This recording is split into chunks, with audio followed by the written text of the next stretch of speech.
Bismillahirrahmanirrahim. Assalamualaikum warahmatullahi wabarakatuh. Alhamdulillah, nahmaduhu wa nasta'inuhu wa nastaghfiruh wa na'udzu billah min syururi anfusina wa sayyiati a'malina. May yahdihillahu fala mudhillalah wa may yudlil fala hadiyalah. Asyhadu an la ilaha illallah wahdahu la syarikalah wa asyhadu anna Muhammadan abduhu wa rasuluhu la nabiyya ba'dah. Allahumma salli wa sallim wa barik ala sayyidina wa habibina wa maulana Muhammadin wa ala alihi wa ashabihi ajma'in. Rabbi syrah li sadri wa yassir li amri wa hlul 'uqdatam min lisani yafqahuna qawli. Teman-teman sekalian,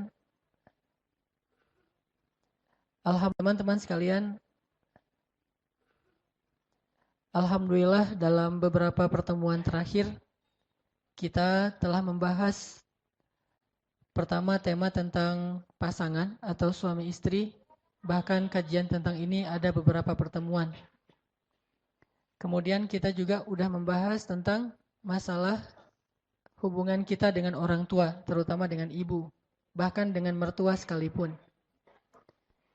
Maka pada kesempatan ini kita akan melanjutkan pembahasan kita tentang hubungan dengan manusia atau hablum minan nas atau muamalah yang kali ini berkaitan dengan orang yang berada di luar rumah kita, yaitu para sahabat, teman, dan orang yang ada di sekitar kita.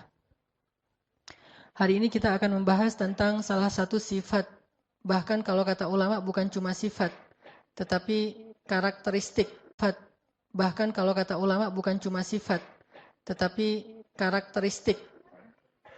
Bedanya sifat dengan karakteristik, kalau sifat dimiliki oleh kita dan orang lain. Sedangkan kalau karakteristik, kata ulama, itulah yang menjadikan kita khas ketimbang orang lain. Itulah yang membedakan kita dengan orang lain. Sehingga para ulama mengatakan, salah satu karakteristik seorang muslim, seorang mukmin yang paling luar biasa itu adalah dia seorang yang sangat setia kawan. Istilah setia kawan ini saya coba ijtihad, saya coba terjemahkan dari istilah yang sebenarnya dalam bahasa Arab itu disebut dengan istilah al-ithar. Kalau dalam bahasa Arab disebut dengan istilah al-ithar. Dalam bahasa Arab itu ada dua, ada ithar, ada atharah. Nah, kita akan membahas tentang salah satu karakteristik seorang muslim atau seorang yang mengaku mukmin adalah ithar. Dan seperti apa ithar ini? Kalau kita bahas bahwa setia kawan, bukan hanya muslim yang punya sifat setia kawan. Dan istilah setia kawan ini bukan hanya dimiliki oleh orang-orang yang mengaku beriman. Bahkan orang yang tidak beriman kepada Allah pun kadang lebih setia kawan dari orang yang mengaku beriman. Lalu bagaimana kita akan menunjukkan kalimat dari hadis Nabi, innama bu'ithtu, sesungguhnya aku diutus hanya liutammima makarimal akhlak, untuk menyempurnakan, untuk mengutuhkan akhlak-akhlak yang mulia. Sehingga dulu saya pernah menyampaikan bahwa yang memiliki akhlak mulia itu bukan cuma muslim, non-muslim juga mereka punya akhlak yang mulia. Mereka juga belajar tentang kemuliaan akhlak. Tetapi Islam, kata Nabi, liutammim akhlak. Tetapi Islam, kata Nabi, liutammim. Dia mutammimal akhlak. Mutammima makarimal akhlak. Dia menyempurnakan semua akhlak-akhlak yang indah. Semua akhlak-akhlak yang baik yang dimiliki oleh sekian banyak manusia. Kaum muslimin menyempurnakan. Artinya, kalau kita membicarakan tentang sifat jujur, maka semua orang belajar tentang jujur. Tetapi yang paling sempurna kejujurannya itu harusnya seorang muslim. Kita bicara tentang sifat sabar. Banyak orang yang memiliki sifat sabar, tetapi harusnya Muslim itulah yang paling sempurna kesabarannya. Kita bicara tentang sifat setia kawan. Banyak orang yang punya sifat setia kawan, bahkan orang yang dalam bahasa poster itu mungkin masa bejat dulu, dalam keadaan masih bejat, kita jauh dari masjid, kita nggak pernah sholat, kita nggak taat sama orang tua, tapi kita punya sifat setia kawan kepada teman-teman kita itu luar biasa. Teman-teman kita itu luar biasa. Harusnya orang yang sudah datang ke masjid, yang sudah mengaku berhijrah, yang sedang belajar Al-Quran dan Sunnah, dia punya sifat setia kawan yang lebih sempurna daripada mereka yang menurut sebagian orang disebut orang yang belum berhijrah. Jadi kalau kita mengaku sudah berhijrah, kalau kita mengaku sedang memperbaiki diri dan sudah sering ikut taklim, tetapi kita tidak lebih setia kawan daripada mereka yang jarang ikut taklim atau yang belum pernah datang ke masjid, berarti kita belum memiliki karakteristik seorang muslim sehingga tidak sah disebut sebagai muslim sejati. Apa bedanya kita dengan mereka? Bahkan mungkin mereka lebih baik daripada kita. Ada satu orang namanya si A misalnya. Dia punya 2 orang teman. Teman yang pertama si B, ini orang yang sudah hijrah, rajin ke masjid, sholat berjamaah, ikut taklim. Ini si B. Temannya yang satu lagi si A. A ini membutuhkan pertolongan atau dia sakit atau dia butuh apapun dalam keadaan sedang diuji dengan satu musibah, maka lihatlah siapa yang pertama datang untuk menolong si A. Kalau yang pertama datang adalah si B, harusnya demikian karena dia yang sudah berhijrah, dia yang sudah belajar. Tetapi alangkah memalukannya, alangkah sedihnya jika yang pertama datang kepada si A ini adalah orang yang gak pernah berhijrah, gak pernah ke masjid, ke taklim, yaitu si C. Sekarang kira-kira kita punya teman nih yang sering punya masalah, yang sering kadang-kadang diuji dengan musibah. Dia punya teman, salah satunya kita yang sudah rajin ke masjid, yang sudah sholat berjamaah di masjid. Dan dia juga punya teman-teman yang lain yang gak pernah ke masjid, yang seringnya ke tempat-tempat maksiat. Coba tanya pada diri kita masing-masing, kalau teman kita ini butuh sesuatu, apakah kita lebih dulu datang kepada dia atau teman kita yang kita sebut ahli maksiat lebih dulu datang dia atau teman kita yang kita sebut ahli maksiat lebih dulu datang pada dia? Ini adalah muhasabah yang paling jujur untuk menunjukkan siapa yang paling baik di antara kita dengan orang lain. Yang kita sebut sebagai ahli maksiat dengan ahli ta'lim dan ilmu. Harusnya seorang muslim menunjukkan yang paling awal dalam kebaikan. Bukankah Allah mengatakan wasari'u ila maghfiratin min rabbikum wa jannah fastabiqul khairat was-sabiquna as-sabiqun ulaikal muqarrabun. Mereka yang pertama, mereka yang lebih dulu, mereka yang berlomba-lomba. Di mana semangat perlombaan dalam kebaikan itu seandainya kita mengaku sudah rajin datang ke masjid? Apakah perlombaan kita hanya langkah-langkah menuju rumah Allah? Bukankah kebaikan bukan hanya ada di dalam masjid, tetapi juga kebaikan tersebar di seluruh bumi yang Allah miliki ini? Sehingga harusnya kita harus muhasabah dan merasa malu kepada Allah dan kepada manusia. Bahwa kita seringkali bukan yang pertama datang untuk menolong saudara kita yang misalnya ada musibah di salah satu kota di kota-kota ada di Indonesia, yang pertama yang datang langsung turun tangan di antara orang-orang yang mau membantu mereka itu perusahaan-perusahaan yang latar belakangnya bukan perusahaan yang orang muslim. Kemudian yang datang negara yang latar belakangnya itu bukan penguasa muslim.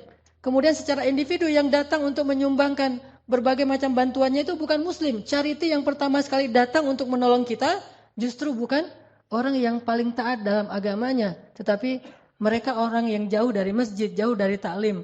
Ini menunjukkan bahwa kita belum benar-benar mengikuti sunnah Nabi SAW. Padahal harusnya kalau kita mengaku ahlus sunnah wal jamaah, kita menjadi orang yang pertama liutammima makarimal akhlak. Menjadi yang pertama dalam menunjukkan akhlak-akhlak yang sempurna ini. Baru namanya mutammimul makarimil akhlak. Sebut saja misalnya kisah yang paling populer tentang Rasulullah tuh orang laki-laki sama dalam menunjukkan akhlak-akhlak yang sempurna ini. Baru namanya mutammimul makarimil akhlak. Sebut saja misalnya kisah yang paling populer tentang Rasulullah tuh ketika ada seorang laki-laki kafir sakit. Laki-laki itu sering menyakiti Rasul kan? Meletakkan duri di depan rumah Rasul, membuang kotoran di depan rumah Rasul, menghina Rasul, memfitnah Rasul, mencela Rasul, memarah-marahi Rasul. Dan Rasul sering disakiti fisik dan perasaan beliau oleh orang itu. Tapi suatu hari, dia tidak muncul dan tidak ada yang mengganggu Rasulullah di jalan, sehingga Rasulullah bertanya, di mana si Fulan? Rasulullah tidak mengatakan di mana si pengganggu itu, tidak. Tetapi di mana si Fulan? Karena Rasulullah merasa heran, biasanya dia ada lebih duluan datang untuk menghadang Rasulullah SAW, mencegat Rasulullah di jalan. Tapi hari ini dia tidak muncul. Di mana si Fulan? Kata orang-orang si Fulan Rasulullah mengatakan sedang sakit ya Rasulullah. Di mana rumahnya? Ditanya rumahnya, lalu Rasulullah langsung balik arah. Bukannya datang ke Ka'bah untuk berdakwah, bukannya datang ke rumah sahabat untuk taklim, tetapi langsung balik arah menuju rumah orang yang paling jahat kepada beliau, yang sedang sakit. Sehingga ketika Rasulullah datang mengetuk pintu, kemudian dia bertanya, "Man?" Rasulullah mengatakan, "Muhammad." Dia langsung makin gemetar takut. Karena ini orang yang selama ini dia sakiti, sekarang datang untuk mungkin mau menuntut balas atau apapun. Lalu dibukakan pintu itu oleh keluarganya. Rasulullah datang dengan tersenyum. Kemudian Rasulullah duduk di sebelahnya. Kemudian bertanya bagaimana, apa penyakitnya, apa yang saya bisa bantu dan seterusnya dan seterusnya. Dengan akhlak yang paling indah yang beliau tunjukkan. Sehingga membuat orang tadi yang paling benci kepada Rasul tiba-tiba menjadi sejuk hatinya. Menitikkan air matanya. Kemudian dia mengatakan, "Ya Muhammad, engkau adalah orang yang paling saya benci dalam hidup saya ini. Yang paling sering saya sakiti, yang paling sering saya musuhi, yang paling istimewa kepada saya." Akhirnya orang ini kemudian belajar Islam dan masuk Islam. Ini artinya bahwa Rasulullah SAW sudah menunjukkan akhlak yang paling istimewa kepada kita. Tetapi kita masih sibuk dengan riwayat. Apakah itu hadis sahih? Kata ulama itu hadisnya dhaif. Kalau memang hadisnya dhaif, lalu kenapa? Apakah hadis dhaif itu tidak boleh dipakai? Bukankah hadis dhaif itu kata ulama lebih baik daripada qaulul ulama, dari ucapan para ulama? Kenapa kita yang baru belajar 1-2 hadis lalu membuang hadis-hadis dhaif? Seolah-olah hadis dhaif itu tidak ada artinya. Apakah ucapan kita lebih berarti daripada hadis dhaif? Seandainya ada orang yang meminta nasihat kepada kita, maka sesungguhnya menasihati orang itu dengan hadis dhaif lebih baik daripada menasihatinya dengan ucapan dari pikiran kita sendiri. Karena hadis dhaif hanya lemah riwayatnya, tetapi bukan batil, bukan hadis palsu, berbeda dengan hadis maudhu. Banyak orang itu hadis dhaif, itu cerita dhaif, itu tidak ada riwayat yang kuat dan segala berbeda dengan hadis maudhu. Banyak orang itu hadis dhaif, itu cerita dhaif, itu tidak ada riwayat yang kuat dan segala. Astagfirullahalazim. Apakah kamu pikir bahwa hadis dhaif itu hina, dina dan tidak ada nilainya di mata orang-orang para ulama? Bahkan seorang ulama, muridnya Ibnu Taimiyah yang paling streng menurut sebagian orang, ulama Ibnu Taimiyah yang paling keras dalam urusan hadis, punya murid namanya Ibnu Katsir. Selain Ibnu Qayyim Al-Jauziyah, lihatlah buku tafsir Ibnu Katsir, yaitu tafsir Al-Quran Al-Azim. Di dalamnya termuat lebih dari 100 hadis dhaif. Apakah Ibnu Katsir tidak tahu bahwa di dalam kitab itu banyak hadis dhaif, yang beliau ambil itu hadisnya dhaif? Beliau tahu. Beliau ulama besar, muridnya Ibnu Taimiyah. Kenapa memakai hadis dhaif? Karena beliau tahu bahwa hadis dhaif itu tidak perlu dibuang, tetapi dia tetap dipakai sebagai motivasi, fadilah, penyemangat, selama hadis dhaif ini tidak bertentangan dengan hadis sahih. Kalau hadis dhaif bertentangan dengan hadis sahih, maka hadis dhaif di kitab beliau tentang Ihya Ulumuddin, banyak sekali hadis dhaif. Termasuk juga ulama India yang dari Jam'atut Tabligh, Fadailul A'mal. Orang membuang buku itu, tidak usah baca buku itu karena hadisnya banyak yang dhaif. Memangnya beliau tidak tahu hadisnya dhaif? Beliau tahu, beliau ulama hadis, dan dari India itu banyak sekali ulama-ulama hadis yang luar biasa. Intinya bahwa kisah ini adalah sebuah inspirasi yang luar biasa tentang akhlak Rasulullah SAW. Jauh sebelum kita mengkritisi tentang ilmiahnya, maka kita telah bisa mengambil manfaat dan hikmah yang luar biasa dari kisah ini. Di mana kita dibandingkan Rasulullah SAW dalam urusan itsar, setia kawan. Maka teman-teman sekalian, malam ini kita akan belajar menjadi orang yang lebih setia kawan. Karena kalau saya pribadi merasa sangat malu ketika saya mengaku muslim, saya pakai aksesoris yang menunjukkan keislaman saya, apalagi kalau saya membanggakan keislaman saya. Aksesoris yang menunjukkan keislaman saya, apalagi kalau saya membanggakan keislaman saya. Jangankan membanggakan, hanya pakai aksesoris keislaman. Apa aksesoris keislaman? Misalnya diantaranya saya pakai baju koko, saya datang ke masjid, saya sholat, atau mungkin pakaiannya sampai ke jubah, sorban, peci, segala macam. Atau yang bahkan bukan hanya aksesoris keislaman, kebanggaan terhadap Islam. Saya memakai baju dengan tulisan bahwa saya bangga sebagai seorang muslim, saya ini seorang muslim, so what gitu dan seterusnya kan ya. Kan bangga sekali nih dengan keislaman kita dan itu baik. Tetapi di situ ada beban yang luar biasa. Bebannya adalah apakah kita yang mengaku sebagai muslim, bahkan membanggakan keislaman kita, sudah menjadi orang yang paling layak disebut sebagai akhlak terindah di antara manusia?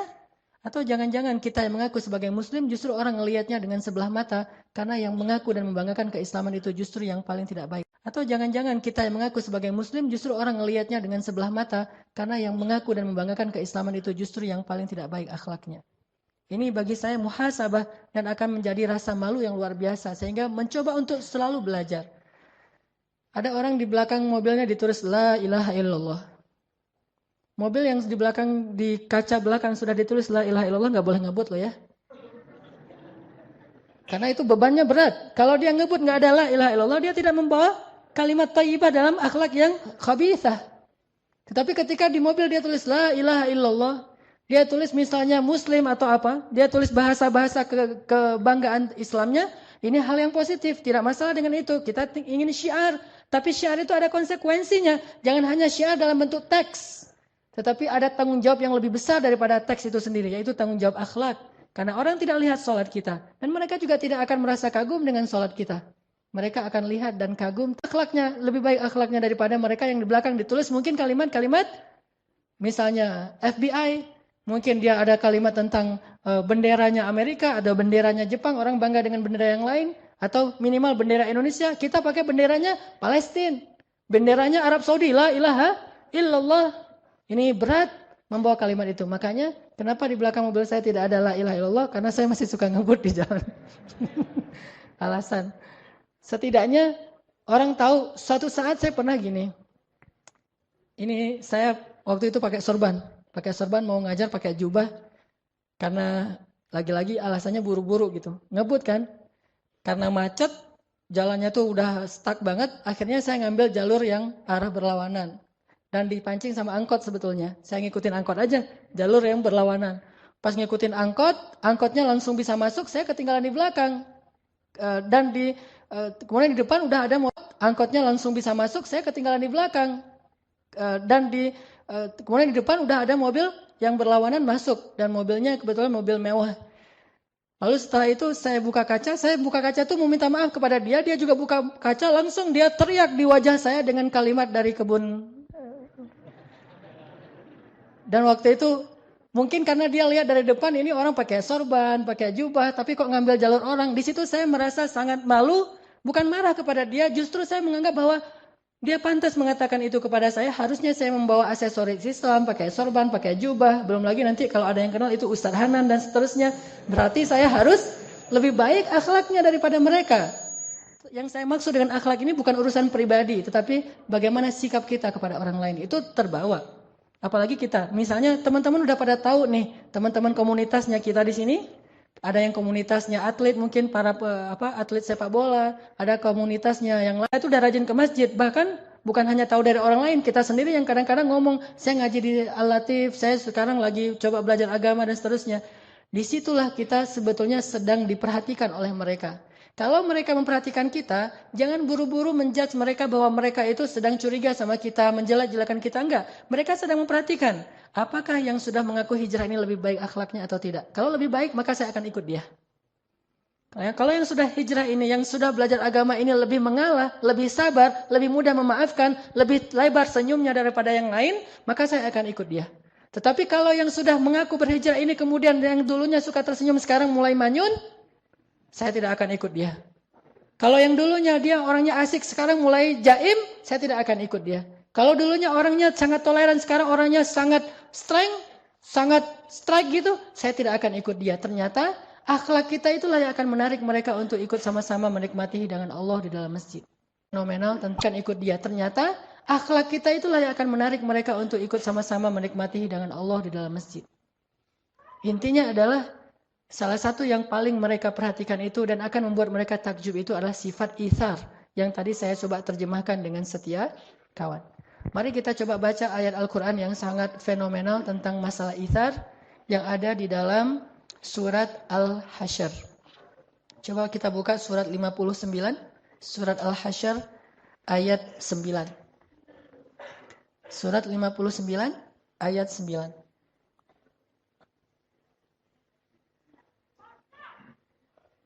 Surat Al-Hasyr surat 59 ayat 9.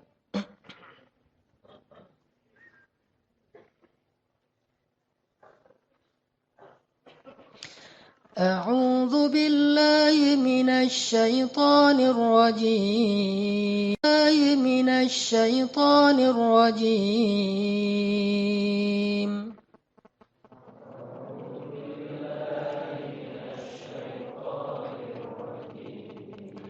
Bismillahirrahmanirrahim.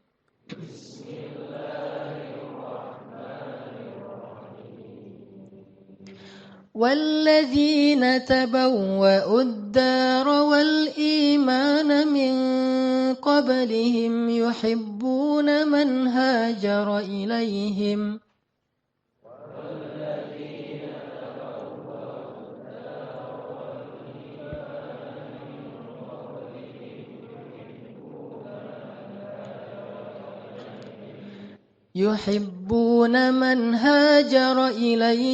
ولا يجدون في صدورهم حاجة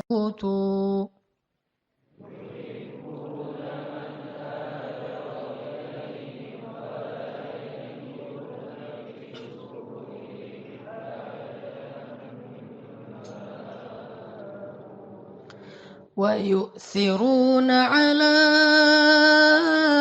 أنفسهم ولو كان بهم خصاصة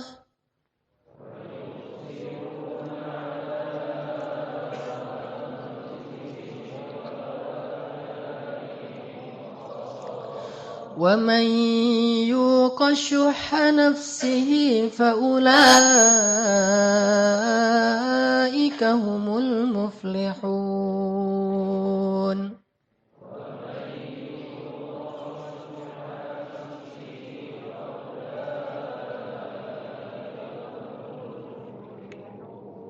Tangan kaum muhajirin. Mereka adalah orang-orang Ansor yang sangat mencintai orang-orang muhajirin yang berhijrah kepada mereka. Dan mereka itu tiada menaruh satu keinginan pun dalam hati mereka terhadap apa yang diberikan kepada kaum muhajirin. Dan mereka selalu ithar atau mengutamakan orang-orang muhajirin atas diri mereka sendiri, sekalipun mereka dalam keadaan kesusahan. Dan siapa yang dipelihara dari kekikiran dirinya, mereka itulah orang-orang yang beruntung.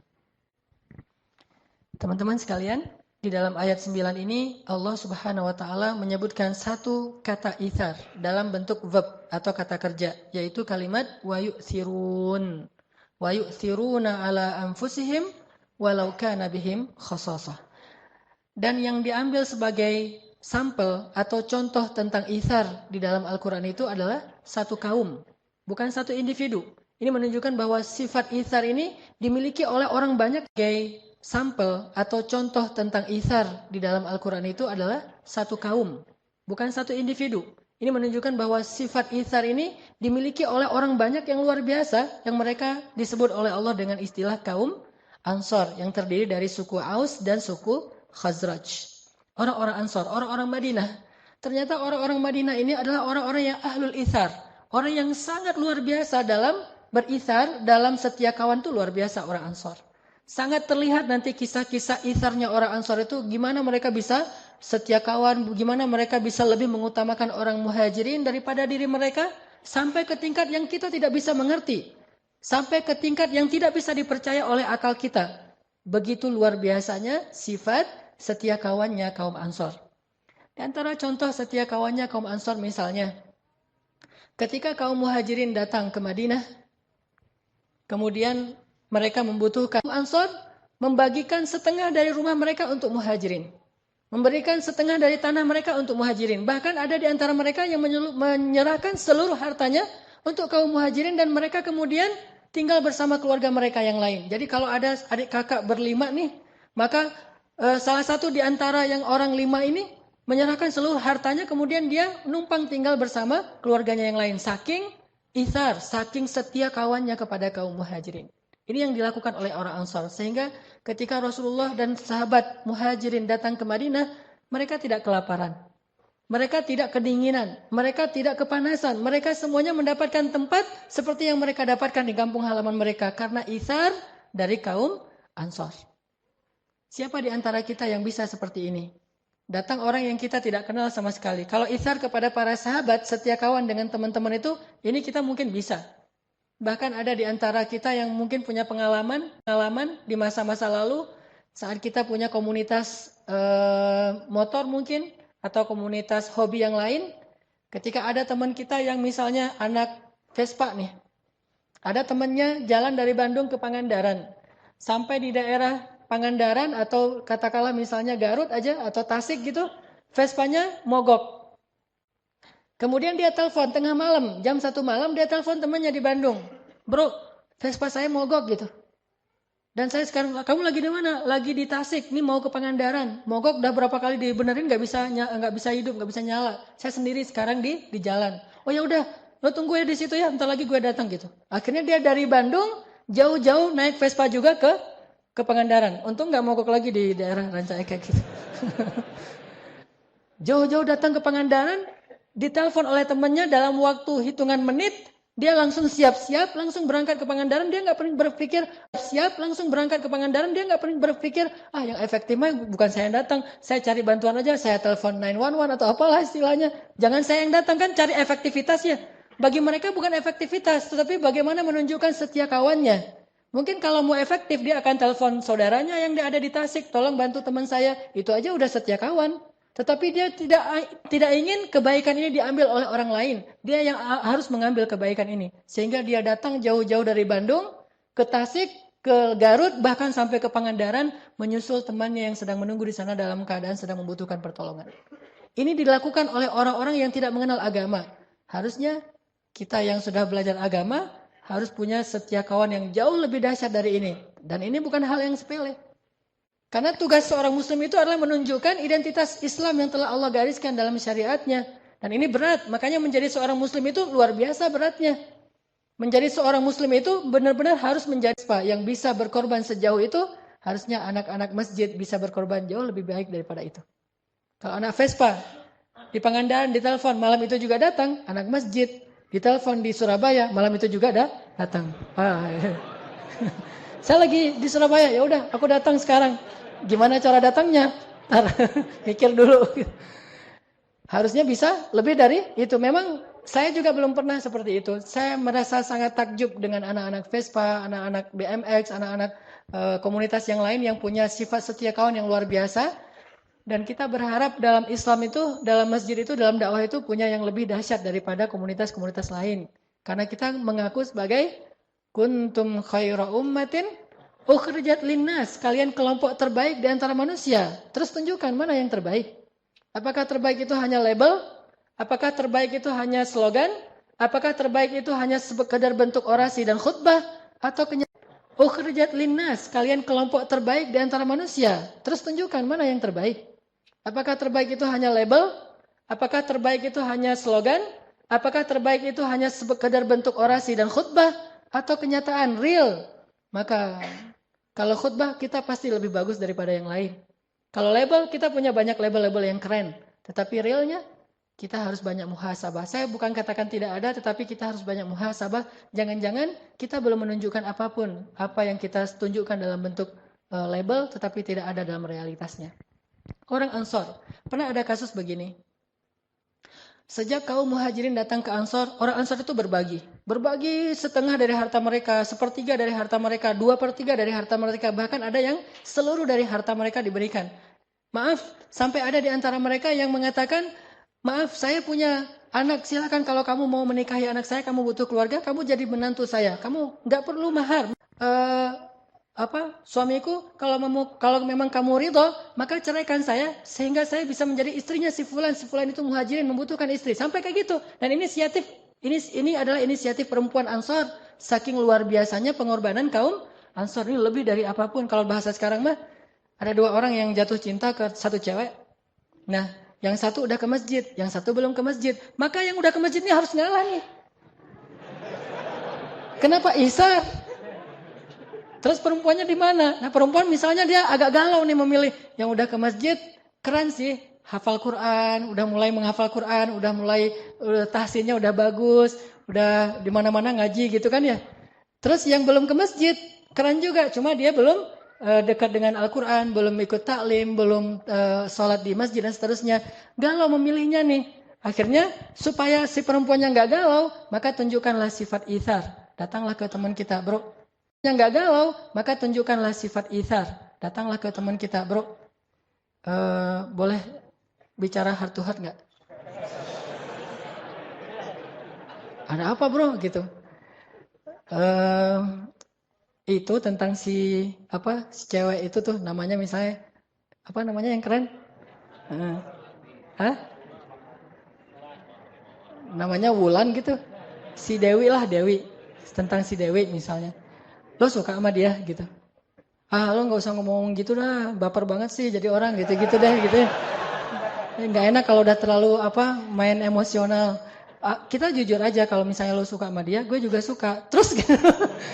Maksud gue kalau misalnya lo suka sama dia, ya udah kamu aja yang maju. Saya mah apa tuh gitu. kamu aja yang maju gitu. Kok kamu bisa gitu? Kamu nggak serius ya sama dia? Serius banget. Terus kenapa bukan cuma orang yang pacar doang yang dikasih, sampai istri pun, dan istrinya juga rela banget atas nama bukan cinta lagi bagi mereka yang terpenting. Yang terpenting adalah ithar. Sampai kayak gitu coba bayangkan. Walaupun ini kasusnya cuma ada satu ya. Jangan bilang semua orang Ansor kayak gitu, enggak juga. Cuma ada satu kasusnya dan itu agak-agak unik menurut saya dan enggak harus jadi teladan juga sih. Saya enggak rela kalau saya. Kalau saya mah enggak rela. Kalau istri saya ngomong kayak gitu, bunuh diri gitu. Dia bilang manggilnya misalnya kalau saya manggilnya gak usah disebut lah, pokoknya gitu manggilnya gitu. Manggil gitu. Kamu cinta sama aku? Cinta banget dong gitu kan. Gimana? Aku gak bisa hidup tanpa kamu, pokoknya lebay-lebay gitu. Terus dia bilang, tapi kalau ada ayat tuh, lan tanalul birra hatta tunfiqu mimma tuhibbun, menunjukkan bahwa kamu tidak akan sampai mendapatkan kebaikan terbaik sampai kamu menginfakkan yang paling kamu cintai. Hah? Menginfakkan yang paling dicintai. Maksud kamu apa? Ceraikan aku biar aku menikah dengan dia. Wah! Langsung rame itu kan ya, selingkuh lah, segala macam lah tuduhan-tuduhannya. Tapi orang Ansar ada yang pernah kayak gitu, bayangin.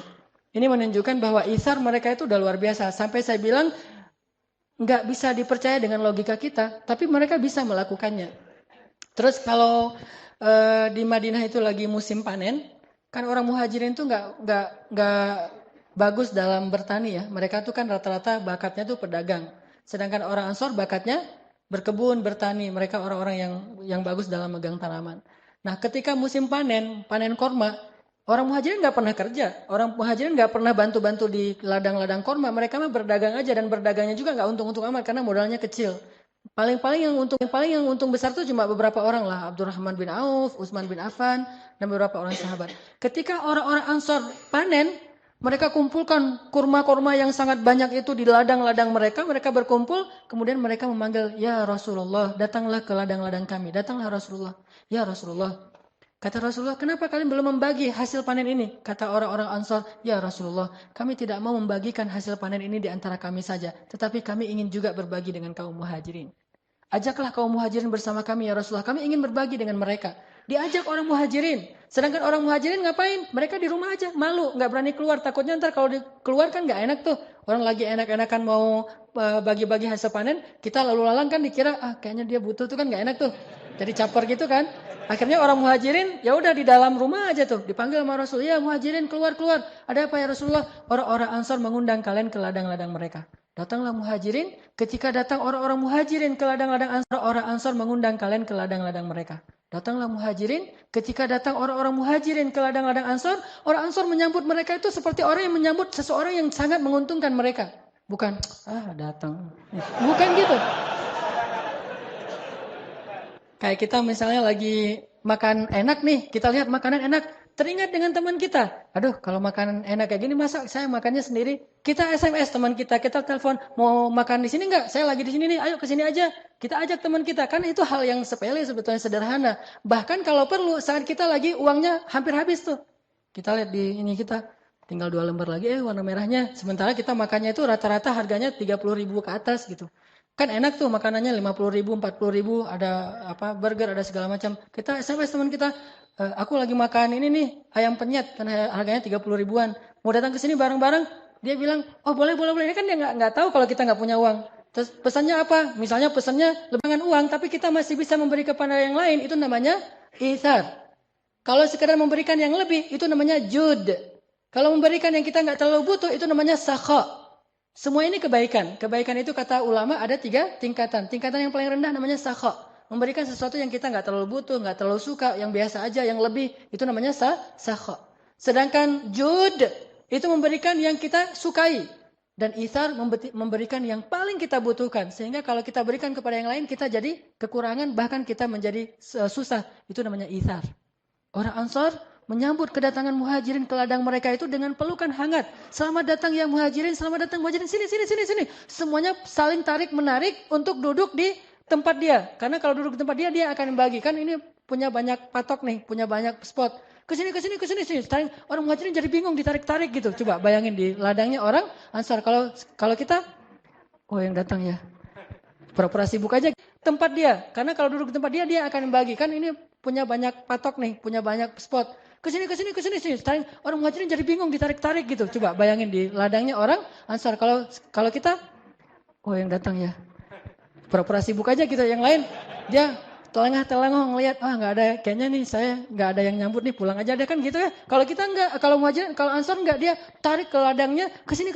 Setelah semuanya udah selesai, Rasulullah mengatakan, sekarang wahai orang Ansar, bagilah hasil panen kalian. Langsung mereka memberikan kurma-kurma yang terbaik untuk orang-orang muhajirin. Sehingga Rasulullah SAW berdoa kepada Allah, ya Allah, berkahilah rezekinya orang-orang Ansar.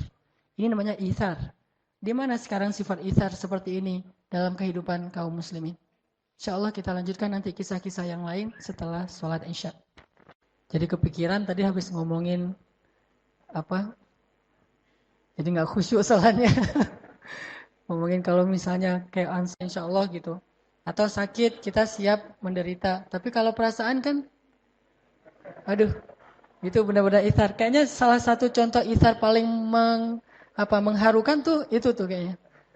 Dan hanya ada di sinetron selain dalam sejarah Islam gitu. Atau mungkin ada yang pernah ngalamin? Berarti nggak bisa dikisahin juga, nggak pernah ngalamin, nggak tahu gimana sakitnya tuh kayak gimana tuh nggak tahu. Luar biasa tuh ya. Jadi sahabat kita sendiri, kita tahu diam-diam ternyata dia tertarik. Sementara si cewek ini mungkin belum memutuskan. Terus kita tahu, oh dia kayaknya suka juga. Akhirnya kita mundur gitu, nggak mau maju. Padahal kita udah terlanjur menyimpan dalam hati kita udah dalam banget, udah terukir gitu namanya. Udah gitu kita mundur. Terus kita nanti menyaksikan bahwa dia buat kartu undangan, kita dikirimin kita. Ini dramatisir banget, udah dalam banget, udah terukir gitu namanya. Udah gitu kita mundur. Terus kita nanti menyaksikan bahwa dia buat kartu undangan, kita dikirimin kita. Ini dramatisir banget nih. Ya mirip-mirip dengan ketika cinta bertasbih gitu kan. Yang lagu Aceh gitu yang pas lagi di pelaminan. Assalamualaikum warahmatullah. Itu kan kayak baper gitu kan sambil nangis gitu. Cuma saya mah nggak akan nangis juga sih. Alhamdulillah belum pernah ngalamin. Pernah nggak ya? Ya kalau misalnya yang pernah ngalamin, itu itsar banget tuh. Kalau bisa itsar sejauh itu, insya Allah tuh orang baik insya Allah. Berarti dia kalau udah hijrah, udah belajar Islam, mudah-mudahan bisa jadi salah satu sampel atau ikonnya akhlak gitu ya. Harusnya Muslim tuh kayak gitu. Atau dalam kehidupan misalnya itsar hal yang sepele. Kita lagi mau naik bus misalnya. Kita udah beli seat atau kursinya tuh yang dekat jendela. Pas kita datang terus tiba-tiba ada orang duluan, biasalah lebih senang di dekat jendela. Kita datang kita lihat nomor kursinya benar, itu punya kita yang di sebelah situ, dia di sebelah sini. Tapi kita bilang, Mas nomornya berapa gitu? Nomor saya ini sekian. Yang sebelah sini ya? Oh iya, yang sebelah sini udah, tapi nggak apa-apa, udah duduk aja di situ. Nah itu kan isar hal sepele, walaupun akhirnya nanti kita nggak bisa tidur, mungkin karena terbiasa dekat jendela. Atau kalau yang lebih ini lagi, pas saya di pesawat tuh bawa bawa jamaah umroh, karena pembimbing kan harus isar, itu nasib pembimbing tuh harus isar. Pas bawa jamaah umroh di pesawat itu seatnya itu diacak. Jadi ada yang sekeluarga tapi satu di depan, satu di belakang dan seterusnya. Duduknya paling belakang dulu. Tunggu sampai jamaah senyaman mungkin memilih kursi yang mereka dekat dengan pasangannya, dengan keluarganya. Kadang-kadang kursi saya, Ustadz duduknya di mana? Di sini. Boleh nggak Ustadz ditukar? Oh boleh banget, boleh banget, boleh banget. Terus saja ganti lagi, pindah ke depan. Ustadz, ini anak saya di sebelah sana, boleh nggak di sini? Oh ya boleh Bu. Saya pindah lagi sampai 5 kali pindah. Akhirnya saya ke paling belakang. Nah ini hal-hal yang sepele kayak gitu bisa jadi salah satu contoh-contoh isar dalam kehidupan kita. Atau termasuk dalam masjid kayak gini, misalnya kita udah selesai sholat, kita nggak sholat sunnah dulu karena pengen yang lainnya biar bisa sholat. Itu terjadi loh di Mekah, Madinah tuh harusnya kayak gitu isar. Tapi orang udah beribadah di Mekah, Madinah malah nggak bisa isar. Misalnya di Raudhah gitu. Di Raudhah itu kan tempat yang mustajabah doa tuh di Masjid Nabawi. Orang sholat di situ tuh lama-lamaan, doanya tuh panjang banget. Perasaan di Indonesia nggak gitu-gitu amat, tapi sampai di sana tuh gitu amat. Panjang banget doanya tuh. Udah gitu kalau orang Indonesia kan berpersepsinya doanya tuh. Udah gitu kalau orang Indonesia kan berpersepsinya doa itu harus duduk ya. Nggak bisa sambil jalan apa atau sekedar berdiri aja nggak bisa, harus duduk. Jadi dia duduk bersila udah nyaman banget gitu, naruh barangnya depan belakang kanan kiri, doa ya Allah panjang banget. Di belakang tuh orang-orang Arab bilang ya Ammi ya Allah ya Allah ya Ammi ya haji haji haji gitu. Mereka karena nggak ngerti bahasa Arab bagus juga sih jadi cuek gitu. Terus aja berdoa.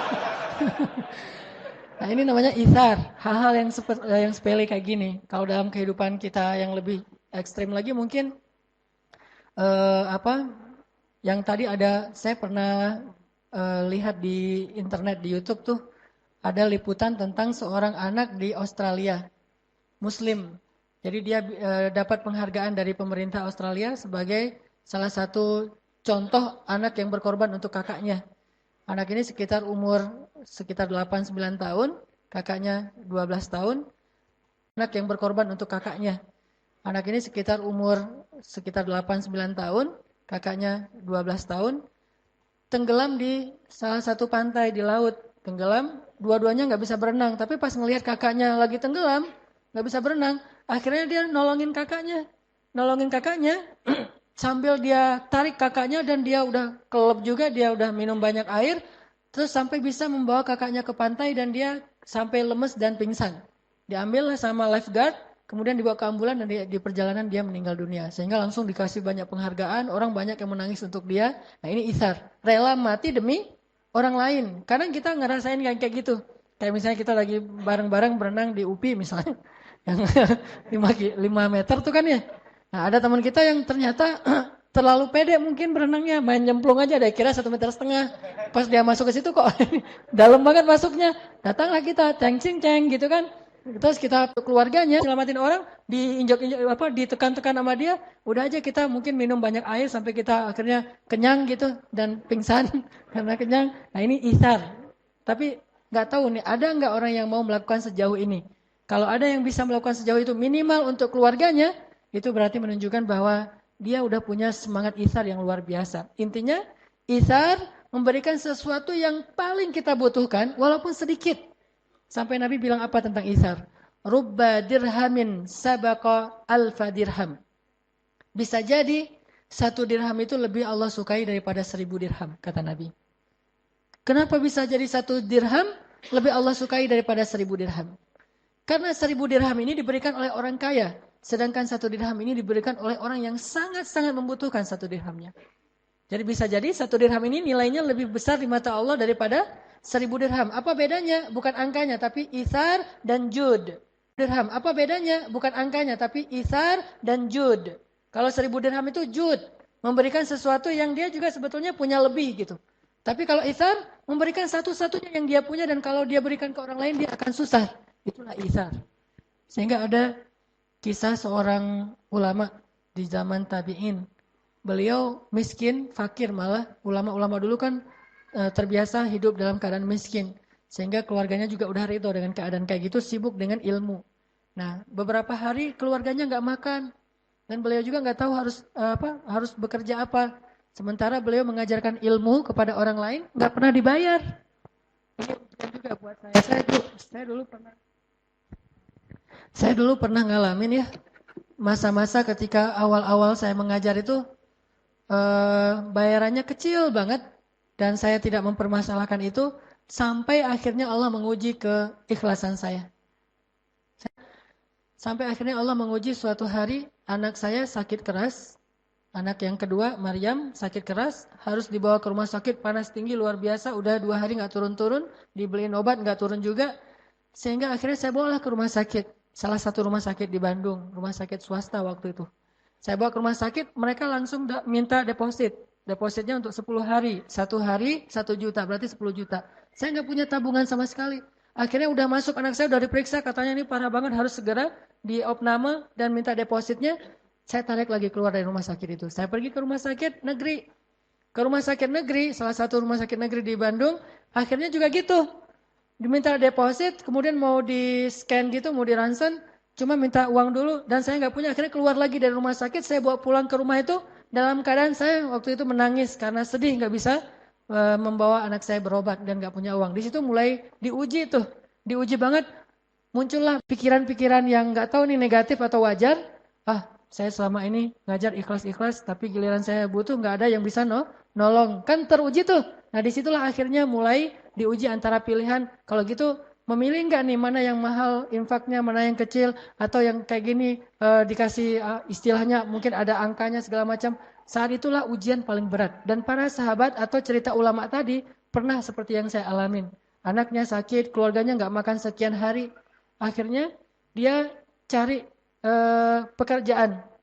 Ketika dia udah bekerja di pasar itu mengangkut jadi kuli pasar gitu, dia dapat untuk bisa beli roti cuma satu roti doang tuh, saking murahnya dibayar. Dan itu pun pasarnya pasar yang jauh yang nggak ada yang kenal dengan dia. Soalnya kalau di pasar ini orang kenal nanti disedekahin nggak enak. Dia pergi ke pasar yang jauh. Bekerja dapat beli satu roti. Pas dia pulang dari perjalanan dari pasar ke rumahnya, dia udah bahagia nih anak saya bentar lagi bisa makan, keluarga bisa makan. Saya ketemu dengan seorang yang jauh yang nggak ada yang kenal dengan dia. Soalnya kalau di pasar ini orang kenal nanti disedekahin nggak enak. Dia pergi ke pasar yang jauh. Bekerja dapat beli satu roti. Pas dia pulang dari perjalanan dari pasar ke rumahnya, dia udah bahagia nih anak saya bentar lagi bisa makan, keluarga bisa makan, saya bisa makan. Tiba-tiba di tengah jalan dia bertemu dengan seorang ibu dengan 3 orang putrinya, semuanya dalam keadaan kelaparan. Kata ibu ini, Pak, boleh saya minta tolong? Saya belum makan, udah berapa hari. Anak-anak saya juga kasihan belum pada makan. Ini mulai ujian nih dalam hati si laki-laki ini, ulama ini. Kemudian akhirnya setelah dia timbang-timbang, dia kasihlah setengah dari rotinya kepada ibu tadi dan setengah lagi dibawa pulang. Ketika dibawa pulang, anak-anaknya semuanya, namanya setengah roti untuk anak-anaknya yang banyak, habis semuanya dan dia nggak makan. Habis kerja jadi kuli pasar, nggak makan, setengah dikasih jatahnya untuk orang lain, setengah lagi untuk keluarga. Setelah itu tiba-tiba datanglah seseorang ke rumahnya mengetuk pintu. Assalamualaikum, waalaikumsalam. Ya, mendapatkan sekitar 100 dinar. 1 dinar sekarang harganya sekitar 2,5 juta. 250 juta ithar. Orang yang rela memberikan yang paling dia butuhkan dalam keadaan sangat lapar. Dan bayangkan itu jangan sekarang. Sekarang mungkin kita nggak terlalu lapar nih. Coba bayangin pas lapar-laparnya, nggak punya apa-apa, terus teman kita datang minta pinjam uang, kita kasih. Itu benar-benar ujian ithar. Dan seorang muslim harusnya mampu melakukan hal yang seperti itu. Yu'thiruna ala anfusihim walau kana bihim khasasah. Dikasih ke orang lain walaupun dia butuh banget. Atau ada mungkin kisah yang agak-agak ngebaper tuh. Kita mau nikah, udah ada modalnya nih. Tiba-tiba ada teman kita butuh modal juga untuk usaha atau mungkin sakit atau keluarga kita yang butuh. Terus kita mikir kan, ini saya nabung sekian tahun biar bisa nikah. Sekarang pas saya udah dapat calonnya dan saya udah punya modal untuk mahar dan acaranya, tiba-tiba ada keluarga yang sakit, yang butuh.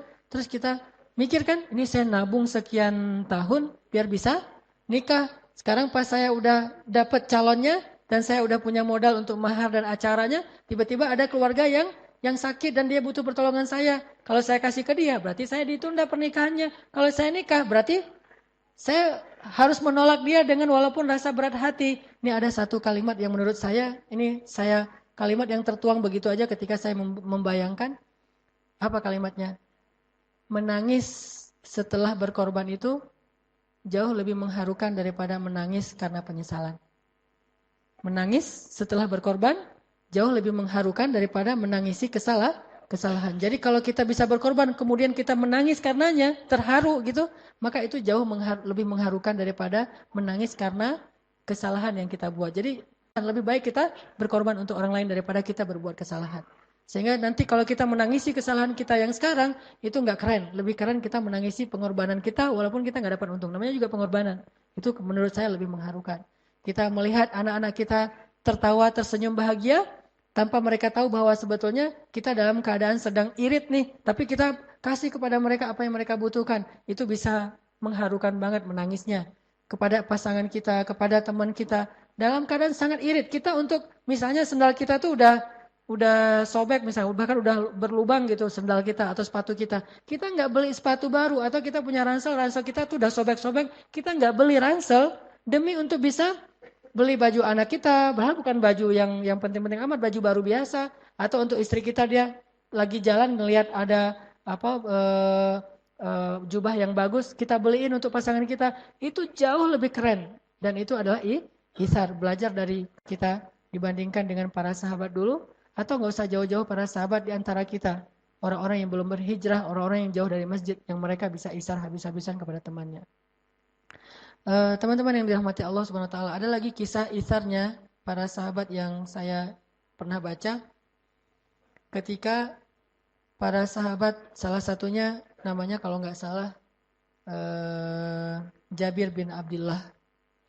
Ini pernah saya kisahkan beberapa kali. Saat Rasulullah SAW dengan para sahabat sedang menggali parit Khandak dan mereka kelaparan banget, banyak yang akhirnya gara-gara ngangkat batu tuh jatuh loh.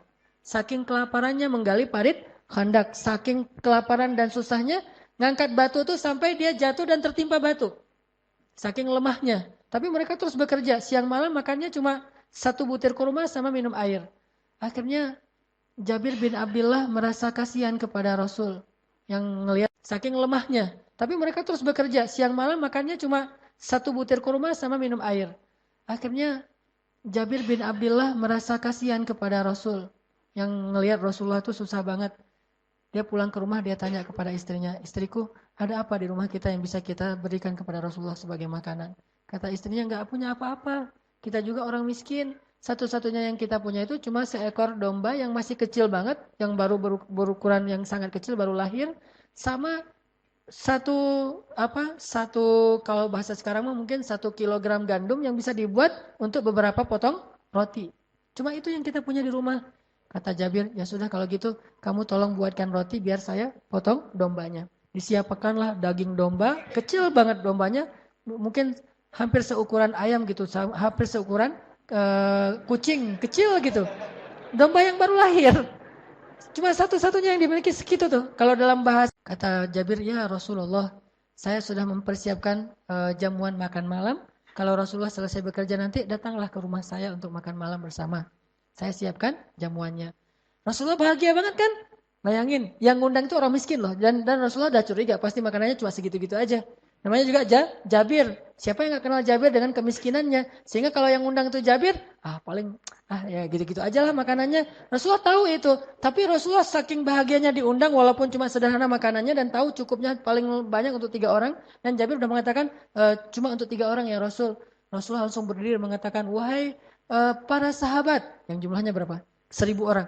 Wahai para sahabat, Jabir ngundang kita makan di rumahnya. Wallahu Akbar gitu semuanya. Bayangin. Jatah makan 3 orang diundang kepada 1000 orang. Rasulullah tuh nekat juga ya. Ya sahabat. Dan itu 1000 orang tuh lapar semua loh. Diundang kepada 1000 orang. Rasulullah tuh nekat juga ya. Ya sahabat. Dan itu 1000 orang tuh lapar semua loh. Lapar semua berhari-hari gak makan. Jabir mengundang kita untuk makan di rumahnya. Semuanya bertakbir Allah Akbar, Masya Allah, Jabir apa? Jabirnya pucat, langsung lari tuh. Lari nemuin istrinya. Wah istriku gawat. Kata istrinya, kenapa? Ternyata yang akan datang itu bukan cuma 3 orang sahabat, tapi ada ratusan, bahkan 1000 orang. Kata istrinya dengan tenang, siapa yang mengundang mereka? Engkau atau Rasulullah? Kata Jabir, Rasulullah, aku cuma mengundang Rasulullah sama 2 orang sahabat. Kata istrinya, kalau Rasulullah yang mengundang, biarkan mereka datang. Allah dan Rasul lebih tahu. Datanglah Rasulullah dengan orang-orang yang beringas semua nih yang datang. Rumah Jabir kecil, nggak muat untuk semua orang. Akhirnya makannya di luar rumah. Lihat di sini, kalau kita misalnya dapat undangan yang kayak gini, cuma untuk satu orang atau mungkin porsinya kecil, tapi kita masih ingat teman kita, bahkan rame lagi yang pastinya kita nggak akan dapat jatah mungkin. Jadi hal yang sedikit dibagi rame, saking setia kawannya. Maka Rasulullah ngajak orang yang 1000 dan beliau tahu kalau mereka udah datang mereka lupa bahwa itu Rasulullah, makan aja semuanya.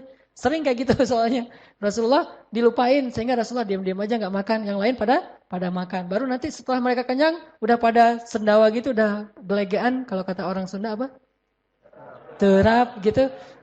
Jadi udah gelegean, udah terap, baru mereka tanya, loh Rasulullah kok nggak makan? Rasulullah kan sering digituin. Rasulullah bilang, udah biarin aja.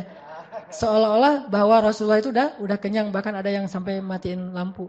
Nah Rasulullah tahu kondisinya akan kayak gitu resikonya, tapi Rasul tetap mengundang 1000 orang yang lapar-lapar tuh datang ke rumah Jabir. Jabir dengan wajah agak pucat, nih pasti nggak akan cukup nih. Kalau bahasa saya mah, kalau sekarang mungkin enak kalau kayak gitu, tinggal telepon warung Padang kan, apa gitu, udah aja dengan kambing seukuran kucing sama beberapa potong roti.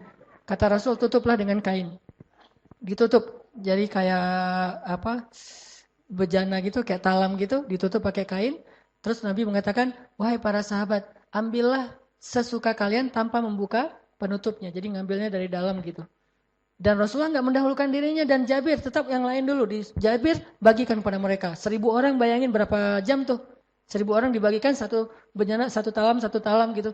Ngambil roti. Ini kayak tulang nih, daging nih. Ambil gitu. Ini kayak tulang, daging. Ambil. Namanya orang Arab, bayangin. Itu orang Arab lapar lah gitu. Orang Arab nggak lapar aja. Makanya banyak kan gimana orang Arab yang lapar. Sahabat lapar banget. Pasti makanya banyak banget. Ngambil.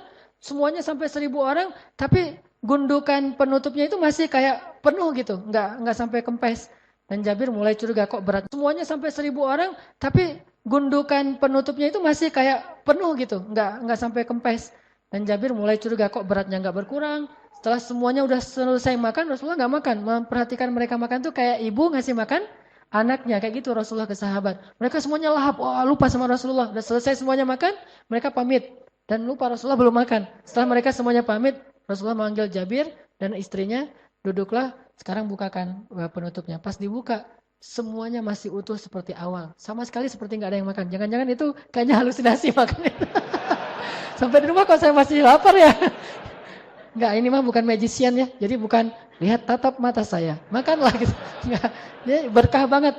Jadi pelajarannya bahwa ternyata itsar itu memunculkan keberkahan. Dalam itsar itu Allah berikan rezeki yang luar biasa. Sehingga akhirnya Jabir makan dengan luar biasa semangatnya dan akhirnya kenyang semuanya. Bilal juga pernah digitu, Abu Hurairah juga pernah gitu. Tidur di mihrab, ngeringkuk gitu. Bukan tidur sih, sujud. Tapi nggak menghadap ke kiblat, menghadap ke sana tuh. Sujud di mihrab. Datang sahabat dicolek-colek pakai kaki, ditendang-tendang gitu. Ya Abahir, ya Abahir. Nggak bangun aja gitu. Dikirain oh Abahir lagi tidur. Terus datang lagi sahabat, datanglah Rasulullah, manggil, ya Abahir, ada apa? Langsung Abu Hurairah ngelihat, lapar ya Rasul. Sampai saking laparnya Abu Hurairah, nggak bisa duduk coba. Apalagi berdiri, duduk aja nggak bisa. Jadi harus nahan laparnya itu dengan menekuk badannya supaya perutnya kelipat. Saking lapar tuh kayak gimana tuh laparnya. Tapi orang yang lapar kayak gini, hafal hadisnya tuh ribuan loh. Kita yang kenyang nggak hafal hadis nih. Agak-agak unik memang. Yang kenyang nggak pernah hafal hadis, yang lapar ribuan gitu nggak ada alasan. Mas saya mah nggak bisa hafal hadis soalnya saya miskin, saya mah lapar terus atau apa. Ini nih Abu Hurairah justru lapar itu malah lebih mudah hafal hadis. Akhirnya kata Abu Hurairah, lapar ya Rasul. Rasulullah bilang, ya udah ayo ke rumah saya. Ini nih Abu Hurairah justru lapar itu malah lebih mudah hafal hadis. Akhirnya kata Abu Hurairah, lapar ya Rasul. Rasulullah bilang, ya udah ayo ke rumah saya. Abu Hurairah semangat kan? Ke rumah Rasulullah. Yang tadi nggak bisa berdiri, tiba-tiba bisa berdiri. Aneh juga tuh. Kalau saya perhatiin hadisnya, loh kok tiba-tiba bisa berdiri ya? Abu Hurairah langsung segar gitu. Ya Rasulullah, datang ke rumah Rasulullah. Rasulullah ngambil susu onta, kan susu onta itu salah satu susu favorit Rasul. Nah, dituangkan, susu domba, susu onta, pokoknya susu lah gitu ya. Dituangkan, kemudian kata kata Rasul, ya Abahir, panggillah orang-orang yang dari Bani Sufah, apa Darsufa. Darsufa itu lembaga orang-orang miskin di dekat Masjid Nabawi. Orang-orang miskin ngumpul di situ semuanya tuh. Bilal, Abu Hurairah, Ammar, ya yang miskin-miskin lah. Panggil semua mereka. Abu Hurairah ngelihat bahwa susunya cuma segini doang tuh. Ditutup dengan kayak gelas gitu ditutup. Cuma segini tapi mau dikasih ke puluhan orang. Abu Hurairah tadi. Tapi namanya ini perintah Rasulullah. Akhirnya Abu Hurairah pergi mencari teman-temannya. Ayo, ayo, ayo cepetan lah. Makan, minum. Ini mah bahasa saya aja. Abu Hurairah gak bakalan gitu juga. Ya udah dipanggil temannya. Bayangin kalau kita yang disuruh kayak gitu. Kan tadi saya yang lapor Rasul. Kenapa manggil mereka? Kan harusnya gitu ya normalnya gitu. Atau manggil dengan males-malesnya. Dengan apa. Pasti ntar berkurang. Tapi mereka iman. Dan Rasul sedang mengajarkan itsar kepada Abu Hurairah. Datanglah mereka semuanya. Setelah datang, kemudian akhirnya Rasulullah SAW mengatakan, ya Abahir tuangkan susu ini kepada mereka. Semuanya minum susu, minum. Setelah semuanya selesai, Abu Hurairah duduk aja nungguin mereka. Setelah mereka udah pulang, Abu Hurairah kata Rasul, ya Abahir sekarang kamu minum. Diminum sama Abu Hurairah. Udah ya Rasulullah, minum lagi kata Rasulullah. Minum lagi, udah ya Rasulullah, minum lagi. Udah ya Rasulullah. Sampai Abu Hurairah tuh mau muntah. Saking banyaknya susu gak habis-habis tuh coba. Memang ini mukjizat, tetapi ada pelajaran karena nggak murni hanya mukjizat saja tanpa ada sunnah yang perlu kita ikuti. Ternyata pelajarannya berkah itu ada di dalam itsar. Jadi ketika kita rela untuk itsar, Allah akan berikan kebaikan dari jalan yang lain. Kayak kita mukhayyam kemarin misalnya. Saya sangat takjub kepada teman-teman Ucing Leweng. Ucing Leweng itu bahasa Indonesianya apa? Bukan, serigala. Kan slogannya AU kan ya. Ya, teman-teman Ujung Lawang kan udah pengalaman nih dengan makanan. Ada yang kayak gitu. Ada yang tenda itu benar-benar tendanya Abu Hurairah. Ya itu tenda saya. Tenda saya mah Abu Hurairah banget. Karena saya kirain, paling juga ntar ada warung. Karena saya ada warung di bawah, jadi tenda saya Abu Hurairah. Tapi pas lagi lapar ke warung, bukan di tenda. Jadi pas waktu itu saya nggak bawa sleeping bag, nggak bawa apa-apa lah, nggak lengkap gitu. Teman-teman Ucing Lawang itu ngasih Ustadz ini pakai aja sleeping bag udah kita sediain. Padahal bisa jadi nih dia ngasih sleeping bag itu dengan itsar. Dia sendiri nanti tidurnya nggak pakai sleeping bag, tidurnya dekat api unggun atau tidurnya itu kedinginan dan itu luar biasa. Atau yang lebih berat lagi mungkin kalau kemarin tempatnya masih normal lah. Dulu yang mukhayyam pertama tuh yang di yang di Ciwidey gitu. Itu kan hujan deras, becek, genang air, kita dalam rawa-rawa gitu, semua pakaian kita basah kan? Mau memberikan pakaian kering kita ke teman yang lain, kita basah kan? Mau memberikan pakaian kering kita ke teman yang lain sehingga kita tetap pakai pakaian basah, itu itsar. Mau memberikan sleeping bag ke teman kita yang nggak bawa, sementara kita tidur dalam keadaan kehujanan, itu itsar. Disitulah kita belajar menjadi muslim yang bukan hanya slogan, bukan cuma label, tapi muslim yang kenyataan akhlaknya. Dan kita harus bisa. Malulah kita kepada orang yang di luar masjid yang mereka mungkin bisa lebih itsar daripada kita. Dan insya Allah dalam waktu dekat bulan Desember ini kita akan coba belajar juga walaupun belum ke tingkat itsar, baru jud kebaikan yang dulu saya pernah wacanain akan membangun sebuah pesantren.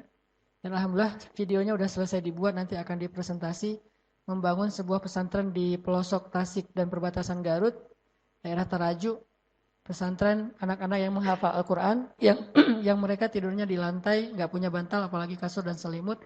Dan saya kebayang aja setiap saya hujan deras tuh, saya selalu teringat mereka kayak gimana nih. Di kita aja pasti bocornya banyak banget tuh. Udah gitu anak-anaknya besok harus bangun subuh-subuh, bahkan sebelum subuh untuk tahajud. Kemudian siangnya mereka harus tahfiz Al-Quran. Jadi tetap mereka dalam keadaan susah, tapi masih mau menghafal Al-Quran. Mudah-mudahan nanti kita semuanya bisa terlibat walaupun dalam bentuk apapun untuk membangun sebuah pesantren sehingga dakwah kita ini bukan cuma orasi di atas mimbar. Tapi saya berharap dakwah kita ini, saya senang sekali kalau ada dakwah yang punya semangat humanis. Karena Rasulullah itu orang yang sangat humanis. Jadi dakwahnya bukan hanya ilmiah, tapi ilmiah yang humanis. Sangat sensitif dengan kebutuhan-kebutuhan manusia. Walaupun hal kecil yang kita lakukan, tapi alhamdulillah ada beberapa teman yang mau gabung nih. Teman-teman dari Harley mau gabung. Teman-teman dari komunitas yang atlet mau gabung. Kemudian dari beberapa kantor PT juga mau gabung. Dan dari ibu-ibu juga ada beberapa orang dari akhwat dokter PT juga mau gabung. Dan dari ibu-ibu juga ada beberapa orang dari akhwat dokter-dokter juga mau bareng berangkat ke sana. Sehingga mudah-mudahan nanti kita bisa dari komunitas BMX mungkin, dari anak bola mungkin, dari anak yang lain, termasuk anak Vespa. Bareng-bareng nih, kita coba tunjukkan kepada seluruh manusia bahwa dakwah bukan cuma di dalam masjid, tetapi dakwah itu dari dalam masjid kemudian keluar untuk membawa rahmatan lil alamin insyaallah. Ini yang akan kita lakukan dalam bulan Desember ini. Mudah-mudahan kita semuanya bisa terlibat walaupun bentuknya bebas apapun. Bahkan doa yang paling penting sekali adalah doa sehingga semuanya bisa berjalan lancar. Barakallahu li wa lakum. Marilah kita tutup dengan sama-sama berdoa. Mudah-mudahan Allah Subhanahu wa taala memberikan kepada kita ilmu yang bermanfaat, bukan sekadar ilmu yang kita ingat. Ditambah lagi di sini ada doa khusus yang dimintakan untuk almarhum Bapak Eri Ahradi bin Endang, Bapak dari siapa nih? Sostrolita. Ya. Almarhum Bapak Eri Ahradi bin Endang. Mudah-mudahan Allah Subhanahu wa taala menerima beliau sebagai hambanya, ditempatkan di sisinya yang terbaik, diampunkan dosanya, diangkat derajatnya dan dilapangkan kuburnya. A'udzu billahi minasy syaithanir rajim. Bismillahirrahmanirrahim. Alhamdulillahi rabbil alamin. Allahumma hdina fiman hadait وعافنا فيمن عافيت وتولنا فيمن توليت وبارك لنا فيما أعطيت لك الحمد يا رحيم لك الحمد يا رب العالمين الحمد لله على نعمة الإسلام الحمد لله على نعمة الإيمان الحمد لله على نعمة التوبة الحمد لله على نعمة القرآن الحمد لله على نعمة الأخوة الحمد لله على نعمة الهجرة الحمد لله على نعمة العبادة اللهم إنا نسألك حلاوة الإيمان اللهم إنا نسألك رضاك والجنة ونعوذ بك من سخطك والنار اللهم قوة الإيمان اللهم إنا نسألك رضاك والجنة ونعوذ بك من سخطك والنار اللهم اغفر له وارحمه وعافه واعف عنه وأكرم نزله ووسع مدخله واجعل قبره روضة من رياض الجنة ولا تجعل قبره حفرة من حفر النيران اللهم اغفر لنا ولوالدينا وارحمهما كما ربيانا صغارا رب اغفر لي ولوالدي وارحمهما كما ربياني صغيرا يا أرحم الراحمين اغفر لأمهاتنا يا غفار اغفر لأمنا ذتنا يا غفار واغفر للمسلمين يا غفار ربنا اغفر لنا ولإخواننا الذين سبقونا بالإيمان ولا تجعل في قلوبنا غلا للذين آمنوا يا الله يا الله يا الله يا رب العالمين يا الله نسألك رضاك والجنة ونعوذ بك من سخطك والنار يا الله ampunkanlah dosa kami ya Allah ampunkanlah kesalahan-kesalahan yang pernah kami lakukan ya Allah Ampunkanlah maksiat-maksiat yang senantiasa kami ulang-ulang bahkan sampai hari ini. Ampunkanlah kesalahan-kesalahan yang pernah kami lakukan ya Allah. Ampunkanlah maksiat-maksiat yang senantiasa kami ulang-ulang bahkan sampai hari ini ya Allah. Ampunkanlah kelalaian-kelalaian kami ya Allah. Ampunkanlah kesia-siaan hidup kami ya Allah. Maafkanlah segala kealpaan dan kelupaan yang kami kerjakan dalam kehidupan kami ya Allah, yang membuat kami jauh darimu ya Allah. Ampunkanlah dosa-dosa kami ya Allah, dosa ayah dan ibu kami ya Allah, dosa saudara-saudara kami ya Allah, dosa pasangan kami ya Allah, dan dosa keluarga kami ya Allah. Ya Allah ya Arhamar Rahimin, Engkau yang maha lembut, Engkau yang maha penyayang. Dengan kasih sayangmu Engkau telah selamatkan kami dari jurang-jurang api neraka. Engkau hantarkan ke dalam hati kami iman dan hidayah. Engkau hantarkan dalam hati kami rasa cinta untuk duduk di dalam majelis ilmu agamamu ya Allah.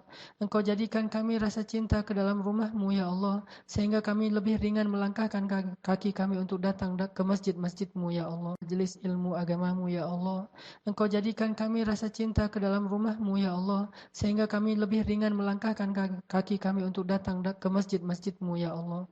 Ya Arhamar Rahimin, di sana di luar sana masih banyak dari sahabat-sahabat kami yang masih enggan untuk masuk ke dalam rumah-rumahmu, bukan karena mereka benci kepadamu ya Allah, tetapi karena mereka belum paham ya Allah. Ampunkanlah dosa sahabat-sahabat kami ya Allah, yang mereka masih belum mau datang ke rumahmu ya Allah, bukan karena mereka jahat, tetapi mereka belum mengerti ya Allah. Ajarkanlah kepada mereka apa yang Engkau ajarkan kepada nabimu. Ajarkanlah kepada mereka apa yang Engkau ajarkan kepada para sahabatmu. Ajarkanlah kepada mereka apa yang Engkau ajarkan kepada hamba-hambamu yang soleh ya Allah. Ya Allah, berikanlah kebaikan yang kami rasakan saat ini di rumahmu kepada sahabat-sahabat kami yang ada di luar sana ya Allah. Ketuklah hati mereka agar mereka mau datang ke masjid-masjidmu, agar mereka mau duduk di dalam majelis-majelis ilmu agamamu. Maafkanlah kami jika kami tidak sabar terhadap kesalahan-kesalahan yang mereka kerjakan. Jika kami belum sabar untuk mengajak mereka dengan akhlak yang baik, justru mereka menjadi semakin jauh dari rumahmu karena ketidaksabaran kami dalam mengajak mereka ya Allah. Ya Allah, masukkanlah kami ke dalam surga bersama sahabat-sahabat kami itu ya Allah. Jadikanlah kami sahabat di masa jahiliyah dulu menjadi sahabat juga di masa-masa yang telah kami bertobat ya Allah. Jika kami dulu bermaksiat kepadamu dalam keadaan berteman dan akrab, sekarang jadikanlah kami beribadah kepadamu juga dalam keadaan berteman dan akrab ya Allah. Dalam keadaan bersahabat ya Allah di dunia dan di akhirat insya Allah. Ya Rabbal Alamin, selamatkanlah pemuda-pemuda Islam yang ada di Indonesia dari segala macam fitnah dunia ya Allah. Selamatkanlah akhwat perempuan-perempuan muslimah dari fitnah aurah dan fitnah dunia ya Allah. Jadikanlah pemuda-pemudi Islam itu tumbuh dalam ketaatan ya Allah, sehingga mereka mendapatkan salah satu naungan-Mu di padang. Dengarlah doa-doa kami ya Allah. Tetapkanlah hati kami dalam hidayah ya Allah. Janganlah Engkau matikan kami dalam keadaan su'il khatimah ya Allah. Janganlah Engkau matikan kami dalam keadaan bermaksiat kepadamu ya Allah. Janganlah Engkau matikan kami ketika hari kami tidak melaksanakan ibadah yang sesuai dengan perintah-Mu ya Allah. Matikanlah kami di hari yang terbaik dalam hidup kami ya Allah. Matikanlah kami dalam keadaan beramal soleh kepadamu ya Allah. Dan hidupkanlah kami nanti di akhirat. Dan pertemukanlah kami bersama Rasul-Mu Sallallahu Alaihi Wasallam. Ya Allah ya Rabbal Alamin, betapa rindu kami kepada Nabi Muhammad Sallallahu Alaihi Wasallam. Betapa kami rindu kepada Nabi Muhammad ya Allah. Kami sering berselawat untuknya. Kami mencoba untuk mengikuti sunnahnya semampu kami ya Allah. Itu semuanya karena kami merindukan beliau ya Allah. Jadikanlah kami termasuk di antara orang-orang yang bertetangga dengan Rasul-Mu di dalam surga nanti ya Allah. Bertetangga dengan Abu Bakar As-Siddiq, bertetangga dengan Umar bin Khattab, bertetangga dengan Utsman dan Ali radhiyallahu anhum ajma'in. Ya Allah ya Arhamar Rahimin, Rabbana atina fid dunya hasanah wa fil akhirati hasanah wa qina adzabannar. Subhanakallahumma wa bihamdika asyhadu an la ilaha illa anta